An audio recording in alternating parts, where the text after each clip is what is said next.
Olá, eu sou o Pedro Anderson, jornalista especializado em finanças pessoais, e este é o Vamos a Contas, um episódio bónus, especial, semanal, do podcast Contas Poupança. Respondo às vossas perguntas em áudio que enviaram para o número do WhatsApp 92 775 3737.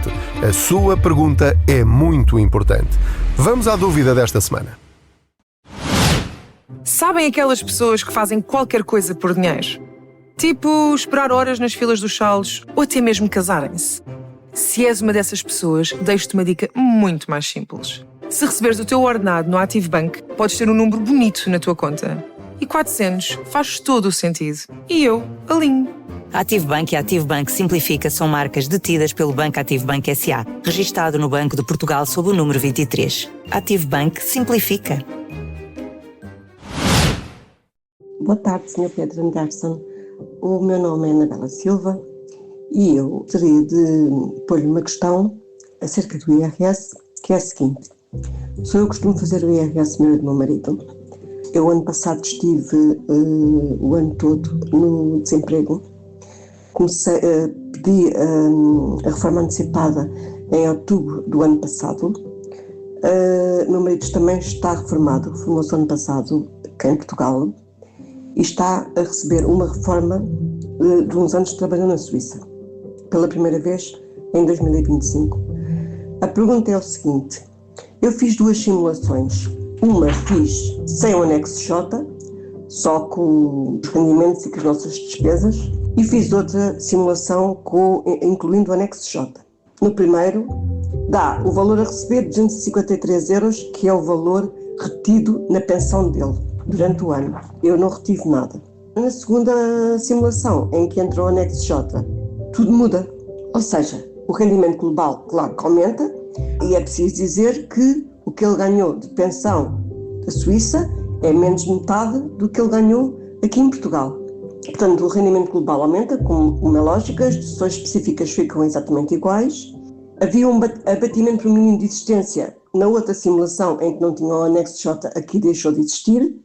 O rendimento coletável aumenta, o rendimento para determinação das taxas é igual, o coeficiente familiar fica os dois, a taxa continua a mesma, 12,5%, a importância apurada, claro que aumenta, e depois a coleta total de deduções à coleta aumenta, aparece uma coleta mínima, que não aparecia na primeira simulação, e as retenções na fonte. O que é certo é que, por menos de metade que ele recebe a mais da reforma que recebe da Suíça, posso-lhe até dizer que os valores foram, não chega a 14 mil em Portugal e 6.100 na Suíça, ficamos logo com um valor pagado de 468,20. Eu não percebo como é que, recebendo mais em Portugal, ainda vamos receber, e pondo a pensão da Suíça, ficamos a pagar 468. Isto não tem muita lógica e eu não consigo perceber o porquê. Se me conseguir ajudar, agradeço muito. Muito obrigada e um abraço. Ora, eu é que agradeço a sua pergunta.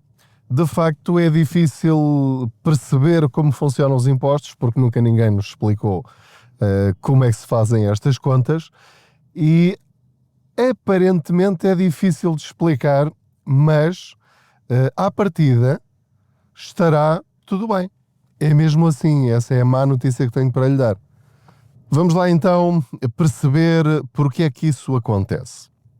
Nós temos de compreender que o IRS é o momento, portanto, abril, é o momento em que o Estado faz as contas a tudo o que recebemos no ano passado e a todas as despesas que tivemos no ano passado.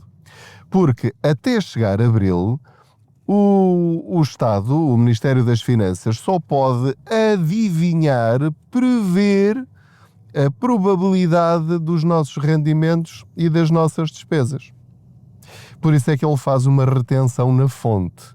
Mas só faz retenção na fonte a partir de um determinado valor, porque até ao salário mínimo nacional não se faz retenção na fonte, não paga impostos, não paga IRS.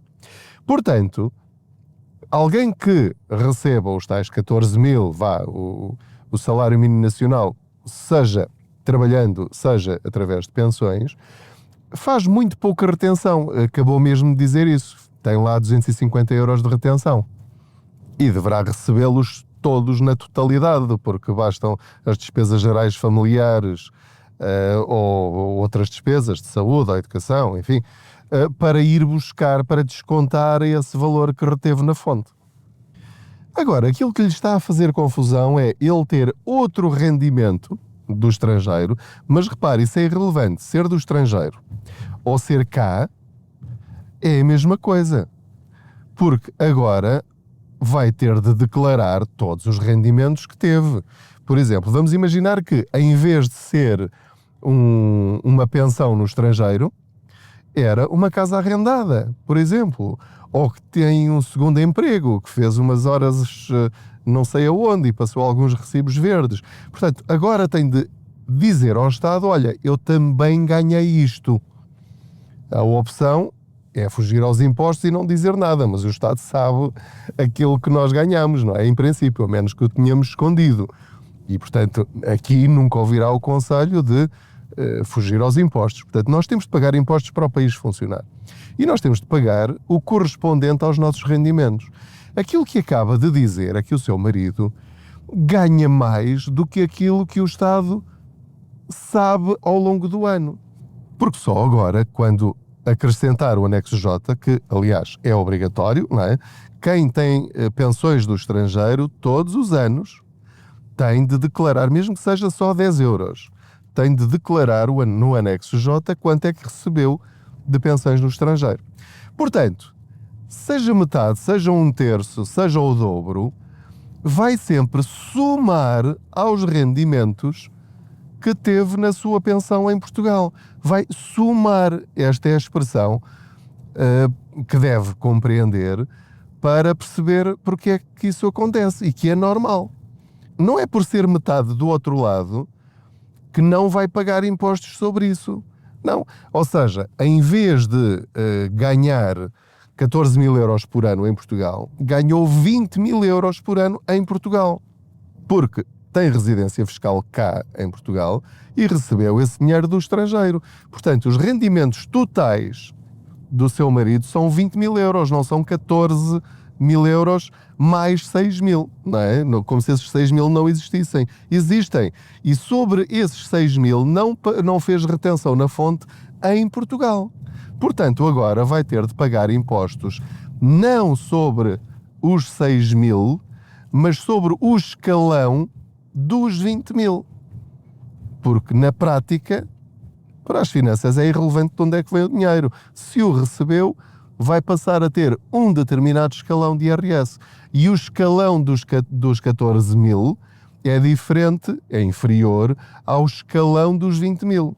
Portanto, vai ter de pagar IRS para o escalão dos 14 mil e depois vai ter de pagar sobre o que sobra, sobre os restantes 6 mil, vai ter de pagar sobre o escalão correspondente à soma dos dois, que são os tais, o escalão dos 20 mil euros. Eu espero estar a explicar isto bem. Agora atenção a um detalhe que é importantíssimo. É preciso saber preencher o IRS. E quando não se sabe, o ideal é contactar um contabilista certificado. Porque, muito provavelmente, lá na Suíça já pagou IRS sobre essa pensão. Então, ao preencher o anexo J, não é só pôr o valor total que recebeu lá. É o total bruto do que recebeu lá, mais uma linhazinha em que vai ter de dizer quanto é que pagou de impostos lá, para descontar ao imposto que vai ter de pagar cá. Portanto, agora imagine que, por exemplo, o escalão, agora tudo isto depende dos valores, sendo ao 6 mil, se calhar lá também não pagou impostos, portanto cá vai ter de pagar a diferença.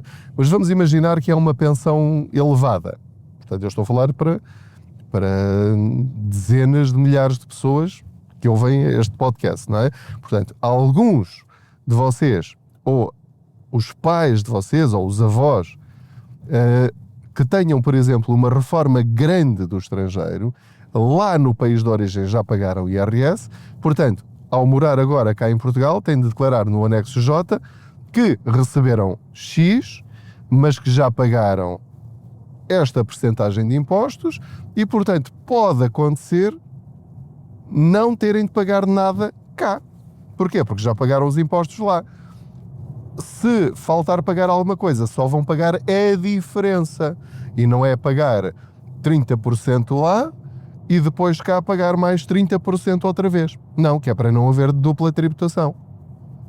Quando falamos deste tipo de situações mais ou menos complexas, e se não sabemos como fazer, repito, contacte um contabilista certificado para minimizar o valor a pagar ou até deixar de pagar. Até lhe podem dar bons conselhos sobre como fazer para o ano que vem, que tipo de despesas pode acumular para não pagar esse imposto. Por outro lado, se verificar que vai ser assim daqui para a frente, vai pegar então nesses 400 euros a pagar, não é? Já sabe que vai ter de os pagar todos os anos porque as pensões são mais ou menos fixas, divide por 12 e todos os meses põe esse dinheiro de lado porque já sabe que para o ano que vem vai acontecer a mesma coisa e que é normal, não é um erro, não está a ser enganada, é mesmo assim. O IRS é sobre a soma de todos os rendimentos, venham de onde vierem, sejam nacionais, sejam estrangeiros. Último alerta, quem recebe pensões do estrangeiro, nem que sejam 10 euros, é obrigatório por lei declarar isso no anexo J do IRS todos os anos. Se não o fizer, está a fugir aos impostos. E o que vai acontecer, ou o que está a acontecer, é que a comunicação entre os Ministérios das Finanças, entre as autoridades tributárias dos vários países, está cada vez melhor e eles sabem perfeitamente, por protocolos, quanto é que um cidadão português recebeu lá fora. E, portanto, se não for este ano, daqui a 2, 3, 4, 5 ou 10 anos, vai-lhe aparecer uma cartinha das finanças a dizer: olhe, estivemos aqui a analisar o seu caso, surgiu aqui um alerta, recebemos comunicação e, portanto, tem agora este valor para corrigir e podem ser centenas ou milhares de euros. Portanto, estou a avisá-lo com o tempo, é assim que funciona. Se tiver dúvidas, ligue para as finanças, para o apoio ao contribuinte, que é o 217-206-707. Faça as coisas bem. E tudo isto tem a sua lógica, só temos de a perceber. Muito obrigado por me ter acompanhado em mais esta boleia financeira. É muito importante percebermos como funcionam os impostos, porque é algo que nos vai acompanhar até ao último dia da nossa vida. Enquanto trabalhamos é de uma maneira, depois de reformados é outra, mas não nos livramos dos impostos. Portanto, vamos usá-los com eficiência. Para quê? Para não pagarmos mais do que aquilo que temos de pagar. Muito obrigado, boas poupanças. Sabem aquelas pessoas que fazem qualquer coisa por dinheiro? Tipo esperar horas nas filas dos salos ou até mesmo casarem-se. Se és uma dessas pessoas, deixo-te uma dica muito mais simples. Se receberes o teu ordenado no Active Bank, podes ter um número bonito na tua conta. E 400 faz todo o sentido. E eu alinho. Active Bank e Active Bank Simplifica são marcas detidas pelo Banco Active Bank S.A., registado no Banco de Portugal sob o número 23. Active Bank Simplifica.